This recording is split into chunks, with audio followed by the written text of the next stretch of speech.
Joining me right now is Tennessee Senator Marsha Blackburn. She's a member of the Judiciary, Finance, Commerce, and Veterans Affairs Committees, and she has been showing serious leadership on pushing back against Communist China. Senator, your thoughts on this police station, and now we're learning that there are more than we knew. And Maria, we have felt if there was one, there had to be at least 10, probably 20, and we're going to find out more of this. But Maria, if the FBI is monitoring these, if they know they are here, it is up to them to take them down, to shut them down, and to end this. The Chinese Communist Party and Xi Jinping would no more allow a U.S. police station in the middle of Shanghai or Beijing. And why are we allowing this to continue? If you know they are there, if you know they have their spies and their operatives monitoring Chinese American citizens, bring a halt to this. Shut it down. There are people that should probably be arrested. There are operatives that should be shut down. And many of us have had social media attacks against us. We have had things written against us by people that are part of these Chinese surveillance rings. This needs to stop. Well, what are they trying to do? I mean, we've got now this new bombshell Senate report revealing that the pandemic likely began with two separate lab leaks. Two leaks now, dating back to the fall of 2019, of course, in Wuhan. I spoke with Kansas Senator Roger Marshall yesterday. He talked to me about the report. Here's what he said. Watch.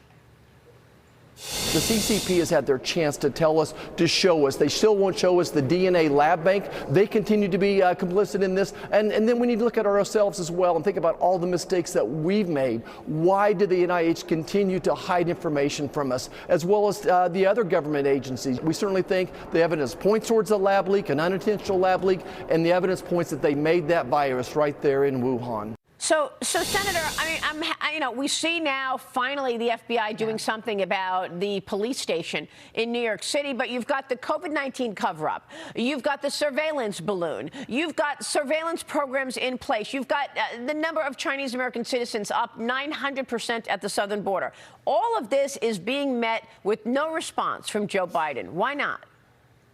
Because Joe Biden is weak on China, and the more he shows that he will not deal with China, then it leads you to believe, obviously, that he is compromised.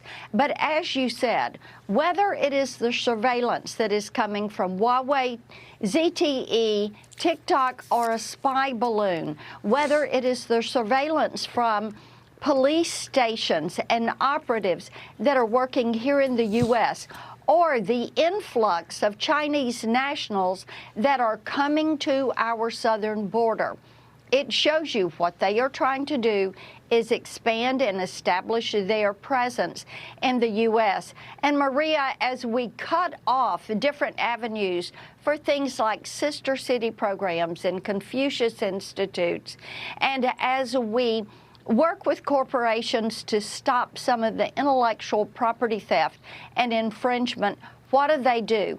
They look for other ways to infiltrate and ways to take us down. Yeah, and I'm wondering if that is why TikTok has become as popular as it is. Senator, you're helping to lead this charge in calling on the Senate and the House committee leaders to ban lawmakers from using TikTok. You and other Republicans wrote in a letter, members of Congress must lead by example and immediately stop using the platform for official communications. Senator, Alexandria Ocasio-Cortez, in the middle of this debate, goes ahead and does a video on TikTok. The president is inviting TikTok influencers to the White House. The Thune bill doesn't even mention TikTok. Is this all theatrics? We have no expectation that this White House is going to do anything about TikTok. The White House is not going to do anything about TikTok. They don't want to do anything about big tech and the way they use your data. But Maria, there is a way for us to do this. The antisocial CCP bill, which Senator Rubio and Senator King are leading, that is one that gets to this. It recognizes that TikTok is a surveillance tool. And what we have to realize is CFIUS has been reviewing the TikTok musical merger for months. They have not approved this. They have recommended that ByteDance divest itself of TikTok. They don't want to do this because, see, they're building that profile of the users that are using TikTok. Once they are into your device and into your systems, they are following you and they're capturing all this data and building a virtual you. They don't want to give that up because that is the way they're going to control present and future generations of American citizens. Unbelievable. Unbelievable. And you look on top of this, the fentanyl, the poisoning of our young people, all of this disrupts our social fabric, and it is a way for them to eventually take us down. Yeah, I just don't understand how we've got two different opposing views on this. These are issues that we should all agree on, the Republicans and the Democrats, and yet, I mean, do they not see this as a national security issue? Is it a national security issue or not? It is a national security issue. Anytime your citizens are being spied on, that their movements, their data, their interactions, the way they use technology is being captured. And see, TikTok, with their surveillance and the spyware that they embed, they can capture your keystrokes. They can capture the relationships that you have, the way you conduct your transactional life on your device, what companies you pay, when you pay them, how you use different apps on your phone.